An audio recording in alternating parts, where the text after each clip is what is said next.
I think we'll have a very good time with this 3 days training titled Teaching Profession Essentials, where we'll be introduced to the basics of a teaching profession, which is one of the oldest profession in the world. So you'll be staying with me, and I'll be again doing what teaching is all about, because Dr. Abu Fattah has told you about Hanun University, a blooming one, and plus about my issues. Yes, of course, in teaching, we normally say repetition is better. So this is simply a teaching profession essentials, and yeah. So what's the purpose? Of course, whenever we do anything, we need to have a very good remark about the purpose of be it training, teaching, whatever. So this is, as I've tried to say earlier, a 3 days training. It's a package with the purpose of three fundamental issues. Number one is produced with the intention of providing foundations of fundamental understanding of teaching. What is teaching after all? So you will have this foundational understanding about teaching profession. This is the first purpose. The next one is inspiring interests. Sometimes I would say only some, would have some little interest about the teaching profession. This really arises because of their, less understanding about the teaching profession. So the other purpose of this training is simply to inspire interest in Candice, because the Somali community needs, more and more teachers. So it really inspires interests. And of course, as Dr. Aftata tried to say earlier, Hanun has got this teacher training program. So the other third purpose of this training is simply to prepare participants for formal training. Once you have known what teaching is all about, get inspired, and at the end of the day, so you will be pursuing formal training about teaching profession. This is the very purpose of 3 days training. So before moving to the real training session, again, we need to have these procedures of this training, because you have to know something about the organizer of the training, of course, yeah. And why on teaching? Why is Hanu interested in teaching? Yeah, this has to be answered. And again, who are possible candidates for this training? Or to whom is this training organized? Again, I'll have a few words about this one. And who is providing the training? And finally, the contents. So I'll briefly go through these important elements of our training, because we need to have this background information about the trainings that will be handling for the coming 3 days, inshallah. So this is what it's all about.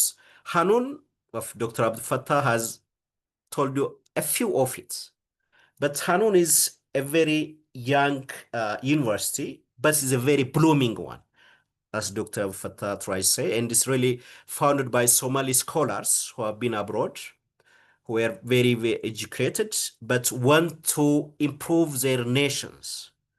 They have experiences abroad, but want to bring back this experience knowledge to the local communities. This is how HANU has been founded, Dr. Butta being one of these founders. And of course, this university was simply founded. The first thing these founders did was just simply gap analysis. Like they tried to analyze the universities in Somalia and the disciplines they are providing. And as you might know, most of these universities are providing training in different areas, like, for example, nursing, business, and others. But the social sciences, which we normally call the soft sciences, are being ignored. So the scholars have understood that one and try to fill in those gaps of training that are very relevant to be global actors, and they founded a university dealing. Yeah. So as I've told you, Hanun is a very young one. I have to repeat this one because this is education. In education, what you are saying is we need to repeat things so that our students can master what we teach them. So I simply highlighting that one. So as a result of those gaps, Hanun has been founded, and from time of its establishment, Hanun has been offering different short-term training. I hope most of you have been participating in this training, like in terms of mental health, report writing, project proper writing, journalism, and many public lectures. Again, another important thing about Hanun is international collaborations. Hanun has a very close contact with different parts of the continents, Asia, Europe, Africa, and of course, Americans.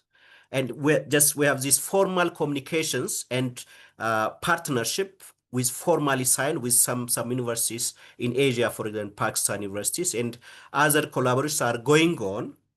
It's formal collaborations, but we have already have these individual collaborations. And another important milestone with Hanun is publications.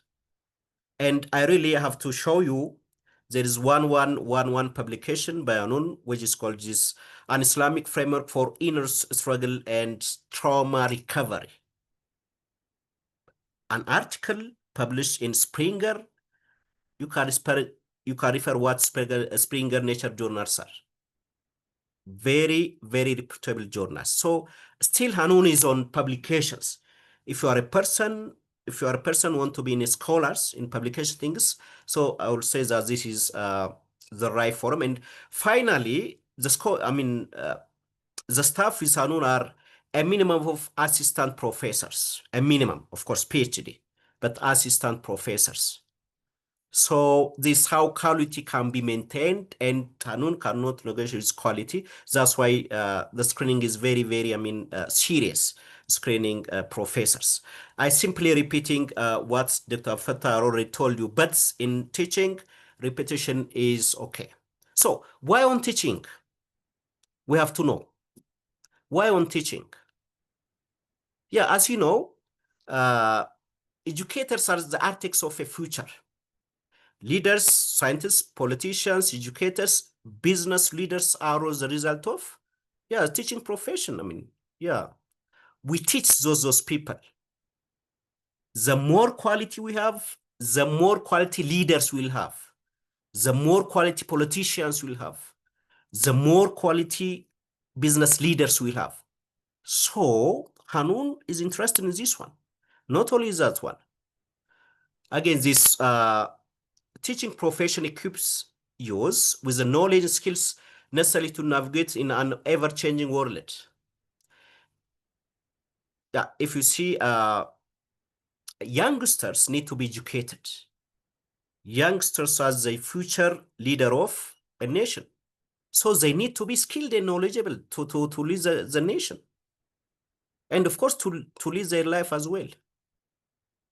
So if you refer different, recently, like there is one Somali woman who has discovered one thing that can really, her name is, if I don't mind, Mariam, Mariam, by the name of Mariam in Australia University, discovered one contribution, an engineer. She was an engineer in, attaining her PhD, and she really discovered something new in Europe. I think that's even within these 5 days, this what Somalis can do if they can have these opportunities.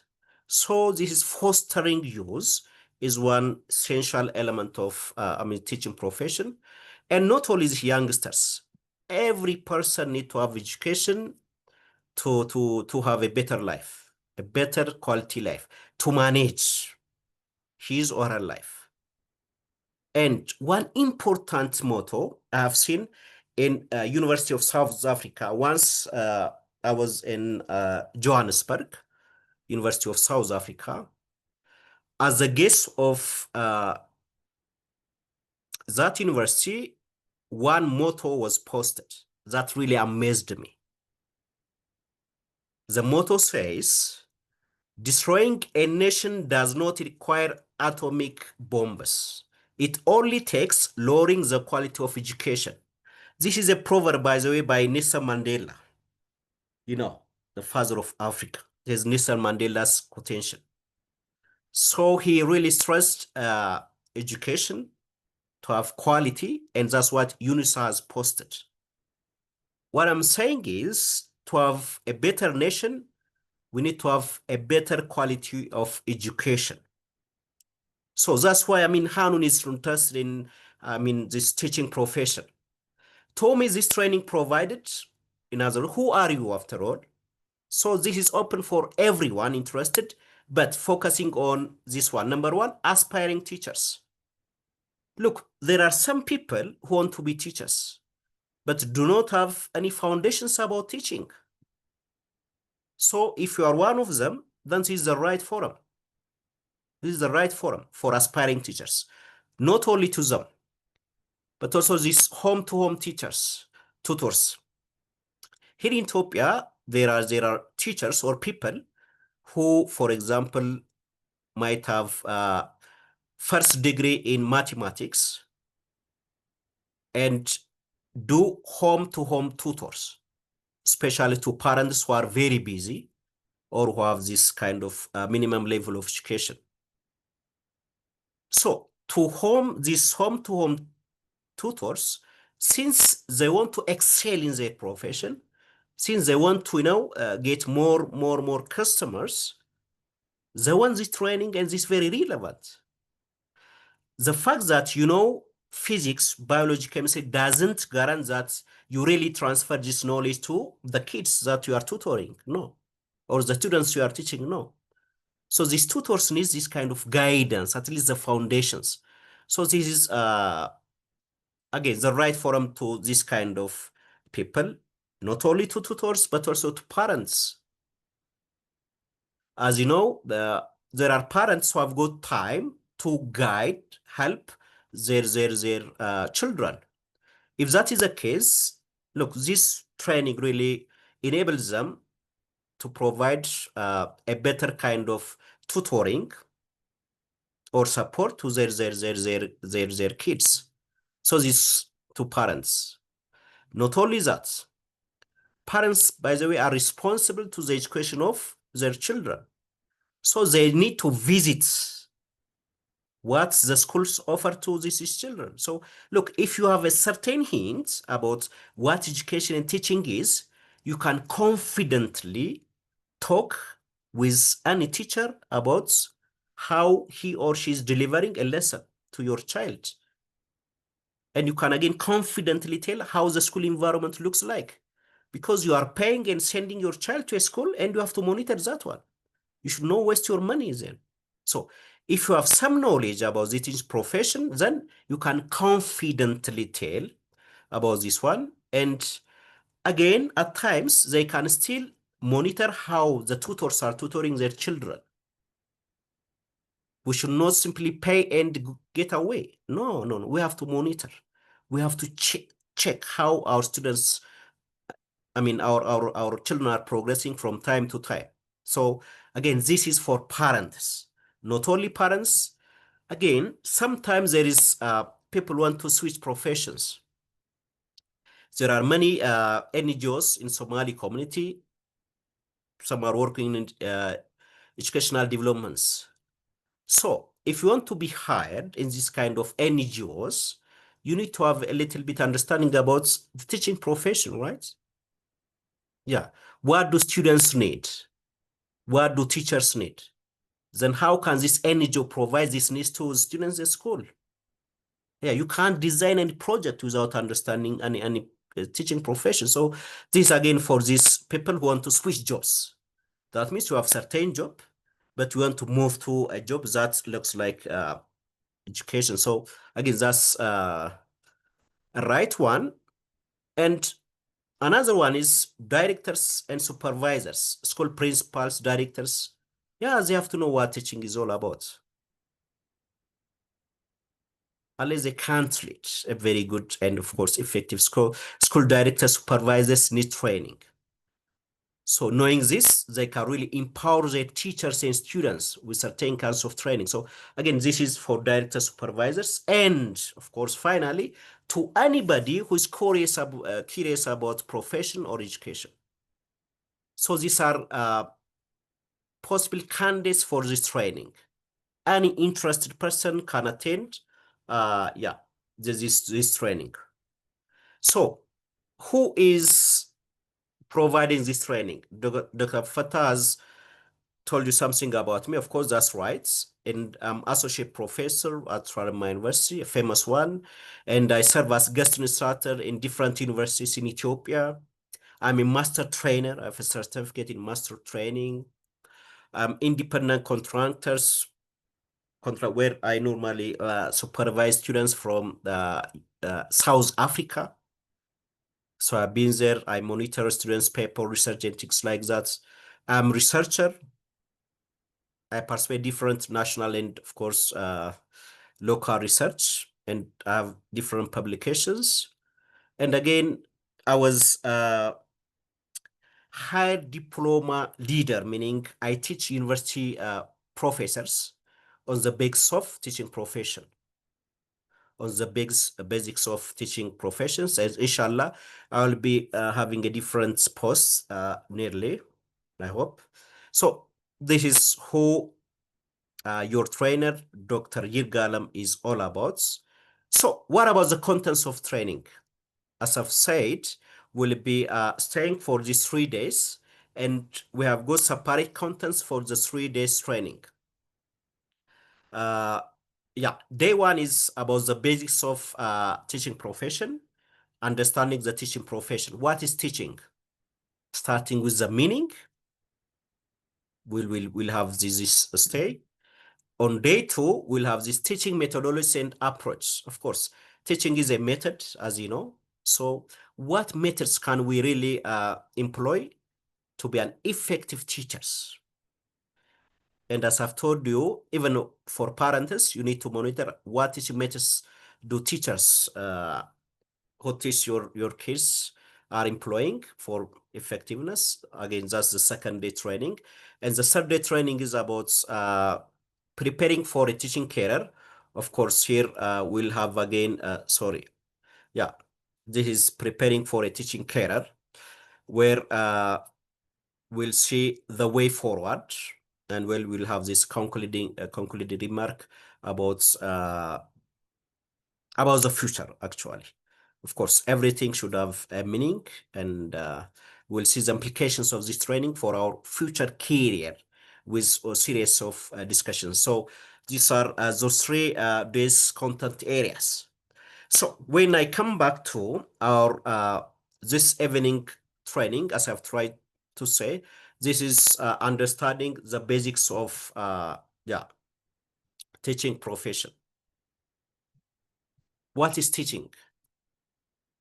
Look, without understanding what teaching is all about, we cannot be a very good teacher.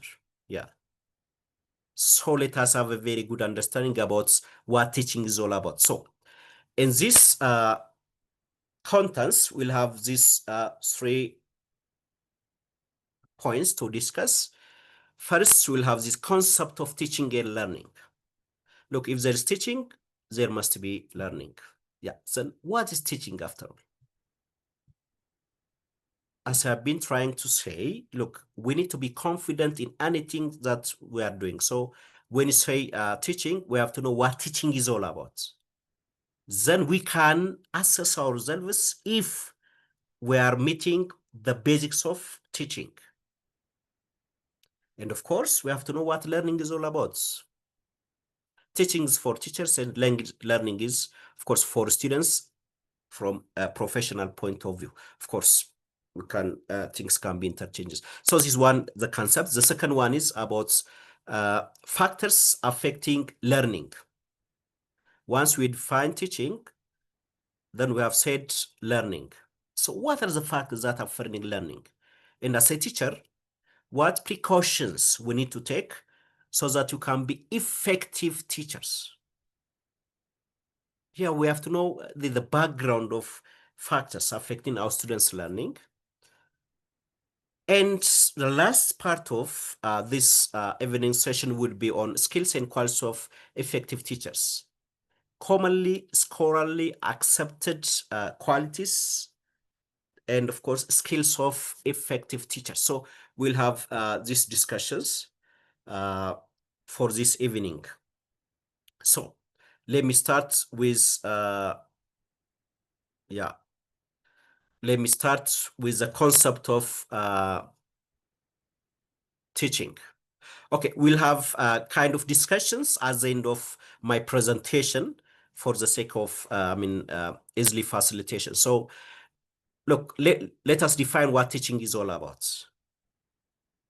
Yeah, different scholars define teaching differently, but this is one of the commonly agreed definition of teaching. Teaching simply is a purposeful and systematic process in which a teacher facilitates the acquisition of knowledge, skill, attitude, and values. Look, I highlighted the red ones deliberately because we need to capitalize those things. When you want people to give emphasis to a certain point, either you may use this kind of, red color, or you may write it in bold, or you may underline it, or you may capitalize it, whatever. So I deliberately change the color of this text. So look, it's a purposeful one. When you teach, we have a goal to attain. So the first thing that you'll be asking us yourself as a teacher is, what's your goal for this day's teaching? That has to be clearly demonstrated and clearly, specified. And after you specify that, again, teaching, as it says, is systematized procedure. We have procedure to follow. When you say systematic, we don't do as we like it. No. We don't do it as we like it. We have a system. It all varies. For example, a physics teacher who teach chapter 1 may not follow a certain strategy to teach the second chapter. So systematized procedure should be there. System of processes. And the most important one that mostly people ignore about teaching is facilitation role. Teaching is facilitation, by the way. It's a process of facilitation. You want somebody get something, then your question is, how can help that person attain that thing? So you facilitate it. In short, teaching is simply the how to question, how to teach certain things, how to support a student to achieve this one. It's a how, it's not a what. For example, we have very often been told as a child, as elementary school students, whatever, like to wash our hands before eating. Teachers used to teach this. Then the question is, how can me as a teacher, right, help students have knowledge, a skill, attitudes of washing hands before eating? That's a very question that we'll be asking. It's a how question, right? If you are talking about this environmental science or whatever. Critical examination of information. Look, we all want our students to be critical examiners of information, meaning they should not accept anything posted on social media or whatever, some lies and things like that. So how can I make my students to be critical examiners of information so that they can lead a positive, peaceful, and effective life? How can I do it? That's the question that teachers should answer, right? 2 + 2 makes 4. So how can I teach? a first grader or a KG student that 2 plus 2 makes 4. How can I do that? How? Teaching is a how question, by the way. It's not a what. Again, we learn this speaking, writing, language like English, Somali, whatever. Or we have certain elements in physics and biology, like in biology, circulation. So how can I teach these students so that that student can be effective in knowing, doing something, and having the right values to the subject that I'm teaching? So this is what teaching is all about. Please, we need to have this concept of teaching, right? So it's facilitation. What do you do in teaching? We do these things, for example. We plan. Yes. Teaching as a science is something that we plan it. It's something that is planned. So we plan a learning experiences that suits to our students' needs. A good teacher is a good planner of his or her lesson. Not only that. Teaching is all about creating a safe, motivating, and engaging learning environment. I'm saying classroom environments. The classroom environments should be engaging so that every student should participate. Every student should feel a sense of happiness and positive energy in a classroom. So are you doing that as a teacher? This is what a teacher should do. So to make teaching and learning interesting, we need to use variety of instructional strategies and resources for the teaching purpose. Some teaching aids, pictures, diagrams, or whatever. Yeah, videos if you have any. So variety of instructional strategies. This is what teachers should do. So that they can make the classroom very inviting. Not only that, they have to assess their progress. I mean, are students learning what I am teaching? So what is the strength of student XYZ? What is the weakness of student XYZ? What can I fill up these gaps of my students? This is what, again, assessment. A good teacher is at the same time a good assessor. And of course, teachers or teaching as a profession involves inspiring curiosity, critical thinking, and lifelong learning habits. Yeah. As a teacher, you need to make your students to be critical thinkers. And look, to end the what of teaching, I have to cite this a very old, it's a Chinese proverb actually. Rather than giving fish, teach him how to fish. Yeah. Look, if you give fish to a needy person, that needy person consume that food for a day. But if you tell and teach that needy person how to fish, then that needy person use that fish for lifelong.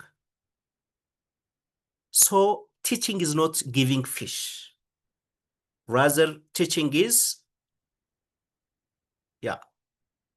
teaching, facilitating how a person can fish. So this is how of doing things. This is what facilitation is all about. Okay, this is what teaching is all about, of course. But what about, we have these philosophical questions, by the way. Is teaching an art or a science? It's a philosophical question. Let me answer this question and I will give you some a chance to write something after this one. Well, there is a debate about teaching. Is teaching an art or a science? I hope you agree that it's both. It's both. Teaching is an art, and of course, it is a science. Look, as an art, you need to create a classroom environment which is very appealing, interesting, that students like to be in. This kind of classroom environment, right? So this needs, an art. It's creation. It is who you manage this kind of activities. So it is an art. How can you make your students to be interested in your lesson? There's no one best method of doing it. So it's your own creation. This is an art of teaching. But as a science, we have universally agreed evidence-based methods to deliver the right education. We have evidence-based methods that teachers are, advised to employ to have a better learning outcome. So teaching is both an art and a science. Of course, this argument goes like leadership. Are leaders born or educated? Just same kinds of argument is there for a teaching profession. Okay, if you talk that much about teaching, then what about learning? Yeah, if there is teaching, of course there's learning. And what about learning? What is learning after all? And what do we expect from our students when we are teaching, and of course when they are learning? So this is learning. And learning simply is a relatively permanent change in knowledge, skill, attitude, values, and behaviors of a person. This is learning. When a person brings something new that he or she does not have before, then we call it learning, right? Like the example I provided you earlier. If a student couldn't add 2 plus 2, and after a learning experience, if that student learns this 2 plus 2, then that's what learning is all about. The change. And this change should be positive, actually. A change that benefits the lives of the person and people around him or around her. That's what call is, change. Because people can change negatively. By the way, learning is very general. Learning is very general, of course, yeah. Nobody has born to be a smoker, but people end up being a smoker. This is the result of learning. They see their friends or somebody else in their neighborhood smoking cigarette, and they start smoking it, and again, this is what they have learned. But look, a classroom environment is something that's well planned, systematized, so that our students can get something positive out of that classroom environment. That's why the curriculum is carefully planned based on the needs of students in a certain society. So learning is simply change in knowledge, skills, and attitude for the betterment of a person. So if this is learning, what does learning entail? What does learning entail? Learning entails several things. Number one, learning requires students to be active. They need to be active and interactive. Look, students do not learn by folding their hands and sitting on a chair. They don't. They have to be active. They engage in, listening, responding to questions, and of course, asking questions and things like that. As you can see from this picture, this student is demonstrating his knowledge to his friends. So this needs this active engagement of students in the classroom. Let them talk, let them discuss, let them ask questions that they don't understand and things like that. Like friction of ideas are there in teaching learning process. So students must be active in order to be a very good learner. The other one is continuity. Of course, learning is something continuous. It happens throughout our life. Of course, this is introduction, but learning has got formality and formality. We have a different version of it, but continuous anyways.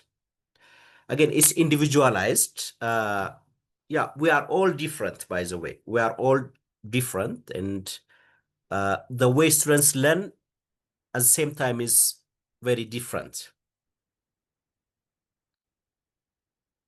The students we teach in our classroom, like 30, 40, whatever, they are not all the same. They have unique interests, unique abilities, unique gaps. So the fact that like most students understood a concept does not mean that every student understood it. So we need to consider this individualized concept of learning. The way people understand things, it all differs based on their experience and of course background, right? So again, we have to know this one as teachers. If we have, for example, 40 students in our classroom and one student is not understanding what we are telling, yeah, we should not consider that student as ignorant. No, the students might have special talent, interest, abilities with a different concept. We need to approach him or her, and of course, yeah, ask the reality going around him or her. So, of course, learning is transformative. There should be some change in a person. Because if you say learning entails change, there should be some transformation in the students students that are learning. So look, that's what teaching is, and that's what learning is. Now we'll be still approaching to the classroom environment. Just before that, uh, let me provide two philosophical questions.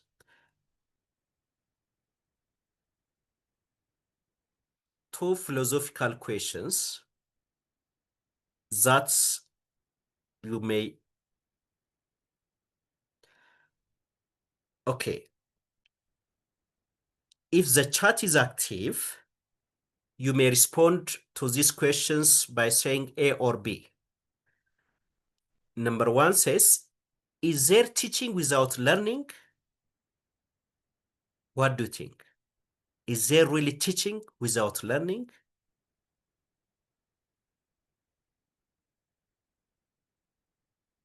And is there learning without teaching?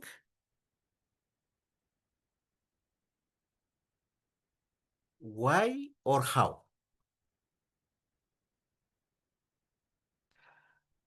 I really want to know from you because this kind of philosophical actually.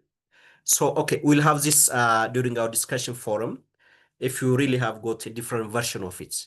But do you think is there teaching without learning and is there learning without teaching? As a matter of fact, if teaching is a matter of behavioral change, then we cannot think of teaching without learning. Yeah. Teaching is a process of alternating change. Learning is a relative, process of this attaining change. Then if there is teaching, there must be change.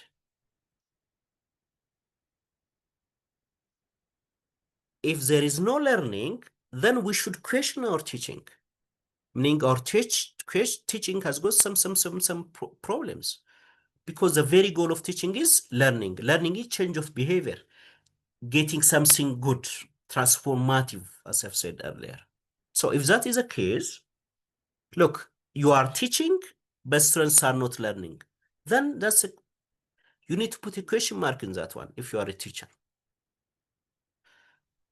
You taught students 2 plus 2 makes 4.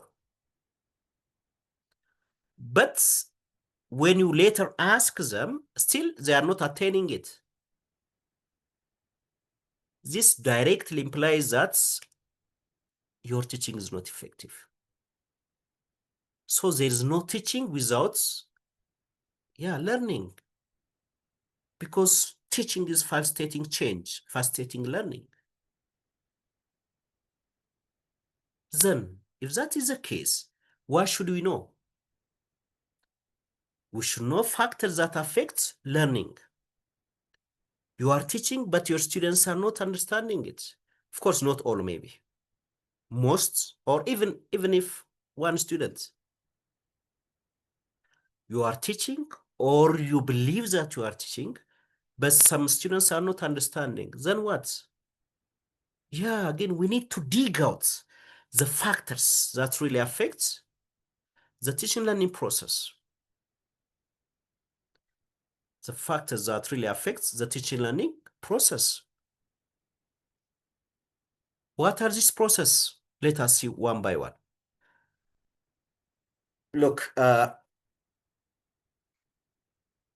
actually, there are several factors. Look, in this world, we cannot tell things for sure, but there are evidence-based factors that really affect our students' learning in the classroom. And you have these 4 categories of them.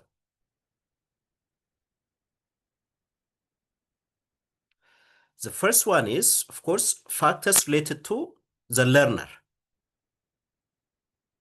Look, some students may be, less interested in the subjects they are teaching, like mathematics, physics. Or, these students are not students for math or physics, but they might be excellent for like language and history. So let us check that factor in the first place.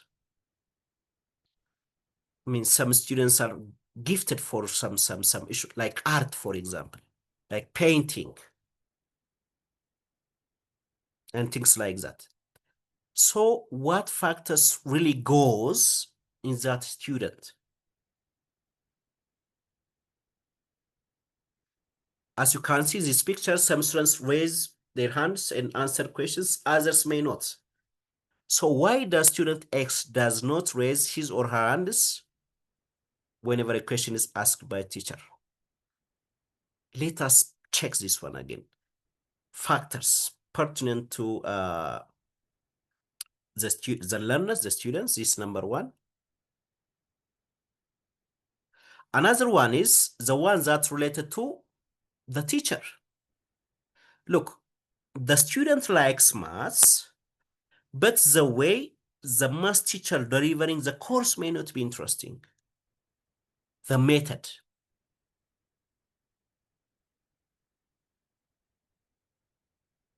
Again, we have to question that one. Factors related to the teacher. The way you manage the classroom. The way you deliver the concepts. The way, you handle students who fail to understand the concepts. This really affects learning. It means it's because of the teachers that students are not learning.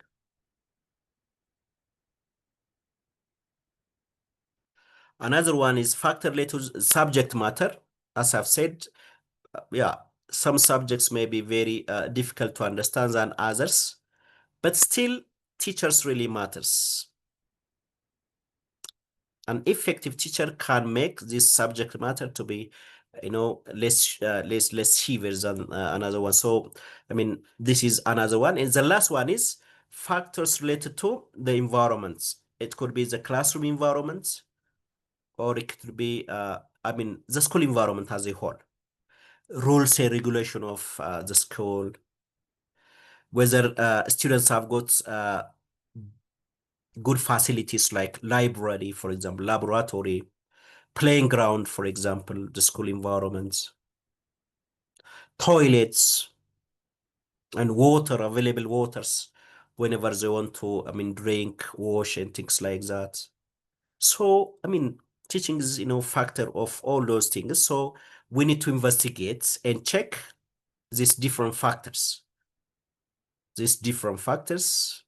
as a professional. And the last part of our discussion for this evening is skills and qualities of effective teacher, skills and qualities. You might be interested to know, how can I be an effective teacher? What qualities do I need to have? What skills do I need to have in order to be an effective teacher? You may wonder. We have several of them, but I'm simply citing here the basics.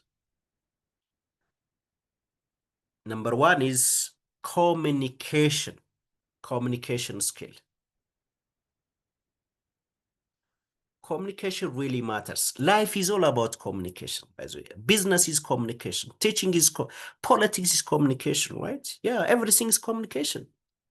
Of course, you can't reserve communication skill for teachers alone, but communication is a life skill. If any one of you have taken life skill courses, communication skill is one, because it really helps everywhere. Even parenting is all about communication, by the way, right? The way you communicate your children really matters. Are you communicating your children positively or negatively? In a way that empowers them, in a way that strengthens their strengths, or in a way that emphasizes their weakness? How do you really communicate? So it's a life skill, that I've said. So you need to have these communication skills. This simply means that you need to have this both verbal and non-verbal communication skills whenever you want to clarify concepts to your students. Essential skill, communication. It's a skill, life skill, by the way. So what you can be in whatever profession you have, private, business, or whatever, communication is very essential. Of course, we have this verbal, non-verbal communication, face-to-face communication, online communication, written communication, different kinds of communication. Like email is communication, and you need to be very, clever whenever you communicate with people through email. Like when you communicate your boss, when you communicate your coworker and things like that. It's email communication. Same is true with verbal and, of course, non-verbal communication. Yeah, let me say one point in it, like this non-verbal communication. This communication without words, it means non-verbal. Like the way you see your students, the way, your facial expressions appear to be whenever a student, for example, mentions some wrong answers. If you very often frown at your students, this is not something inviting, right? It's better to have a smiling face as a teacher. Teachers, as journalists, need to have this smiling face. Let you check different news media on the web. Most journalists smile whenever they talk, whenever read news and things like that, because it's inviting. Smiling face is inviting. And even it makes you very attractive, by the way. Like when you want to take a picture, photograph, the one that takes your photograph normally say smile, because smiling is kind of beauty. I'm from psychology, and there are different experiences, experience on this one. Even let you try yourself, like take a picture when you are smiling and when you are not. the picture that you took while you are smiling is really very attractive. So this is the same to your students in classroom. Let you do things with smiling face, positive tone. So communication is very, very, very important. Students can do something wrong, but what matters is how you communicate that wrongdoing. Are you communicating in ways that really empower students not to repeat it? Or are you communicating that wrongdoing in a way that really frustrates students? Especially if they are very young, we should not frustrate students. So communication is very essential. Another important skill is adaptability. Sorry, okay, adaptability is very essential. When you say adaptability, we need to be flexible in doing things. Let you consider the classroom environment and act accordingly. So this is what adaptability means. I mean, for example, students might have taken examination in previous class, and they might have sensed that examination very difficult, and many may not feel positive about how they did on the exam. So the next class may be yours. So when you go to in the classroom, of course, you have a schedule of doing things, schedule. You plan to do some topic. But when you go into the classroom, students are not that students were not as before because of the exams they have taken earlier. If that is the case, look, you should not repeat the same lecture and talk type of things. Adjust it in a way that suits the environment. For example, rather than teaching, you talking, let you give them group exercises. Let you give them options so that they can reflect something they have in their mind. I mean, so we need to be very adaptive enough. We need to be, I mean, that much, I mean, fixed mentality, of course. Yeah. Of course, this is there is one saying like be flexible. This is 21st century. Yeah, let us do things depending on the environment we are in. So that's called adaptability is very essential, especially for teachers. Classroom management, another important point. Classroom management, serious and important one. By the way, teachers are classroom managers, and we'll talk about this one later on teaching methodology because that's very critical. And we have a course, by the way, on classroom management because this is very serious. This is simply how maintaining discipline in a classroom in a way that is very positive, that really fosters teaching learning process. Teachers are classroom managers. You have an hour in a class, whatever minutes a class, you are a manager of that classroom. So you have to make that classroom very inviting with a very positive vibe so that the teaching learning process can be entertaining.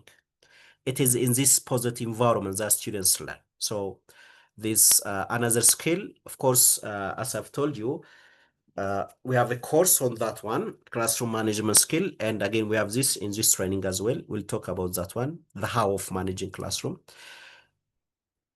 Of course, subject matter knowledge, I don't have to tell you this one. When say subject matter knowledge, if you are a biology teacher, you need to have a very good mastery of biology, period. If you are a physics teacher, you need to have a very good mastery of physics. Same is true with language. Look, this pedagogy teaching is profession is a method, as I've told you. How to teach biology, for example, how to teach physics.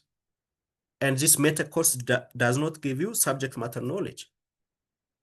So subject matter knowledge is important, and teachers again will see on the third day as to how teachers should act in terms of subject matter knowledge. I think the third day we'll have this kind of discussions on that one. Okay, Abdi will have last time discussion. I'm almost on the final of I'm finalizing it. Sorry, Mr. Abdi will have overall discussions, right? At the end of this presentation. So these are skills. What about, qualities? Look, we are talking about how we can be effective in teaching, skills and qualities. The quality is passion for teaching. Look, above all, teaching needs passion, passion, passion. Yeah, you need to be very much interested in teaching profession. If you want to be a teacher,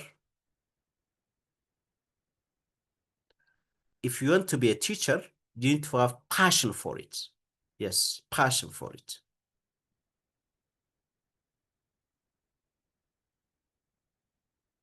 Because, this is one of the professions that you really do genuinely. If you lack passion for it, I tell you, you cannot be a very good teacher. If you make it a bridge profession, of course, sometimes you may be a teacher before you join some other, occupation. But whatever that case be, teaching needs passion.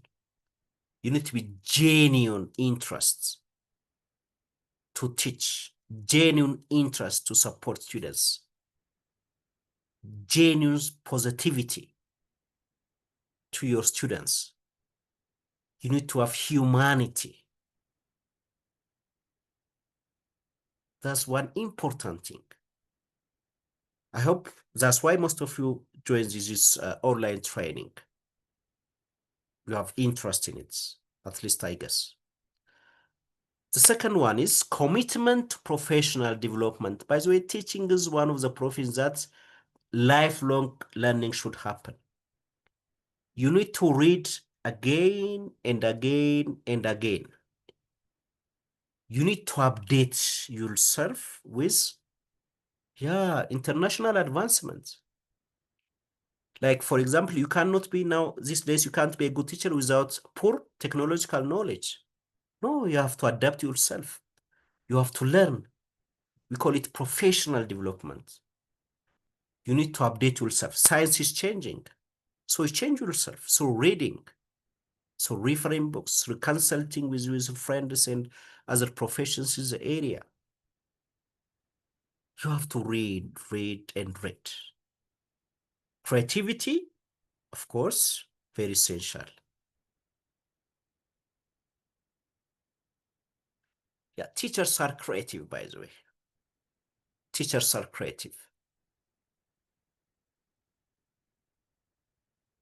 Look, in teaching, there is no one best methods of teaching. There is no one best method. It is a creative usage of the teachers, depending on the environment, that makes the teaching learning process effective. There is no one best method, but creatively, considering the environment you have in it, again, this how you handle things. This is one. Another one is, look, sometimes you may not have laboratory or things to check. To prove some scientific facts. If that is the case, yeah, creativity is very important. You may use locally made teaching aids so that you can transfer the lesson to your students. And the last but not the least one, which almost everyone should have in every profession, is fairness and respect. Yes, yes, yes, fairness and respect. As humanity and as a scientific person, people need to be respected, by the way. Any person, the haves, the don't haves, the poor, the rich, educated, uneducated, males, females, rural, urban, males, females, everyone should be respected. And again, the religion as a culture teach this kind of, norm, respect, yeah, respect, and fair. Look, once you have students in your classroom, these are your children. You should treat them fairly with no any kinds of discrimination. Fair treatment, justice should be there. And one of the reason for this bad classroom environment is unfair treatment. Look, some students feel unfair about how they are being treated. If that's the case, this classroom management may not be, the effect. So let you, treat students fairly so that everyone enjoys the classroom, right? So, well, teaching, as I've told you, is not something unique. It's part of, other professions. So there is in agreement with many other ones. So if you are a professional from other discipline, fairness and respect is there. If you're a business person, for example, respects your customers.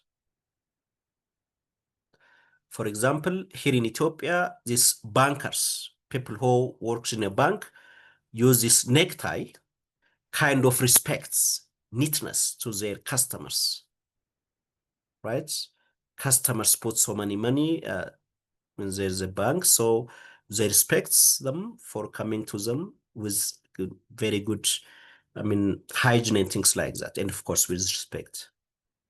And these are only some qualities I'm mentioning, though there are many other points. So uh, before moving to a teaching methodology approach, which is tomorrow's session, inshallah,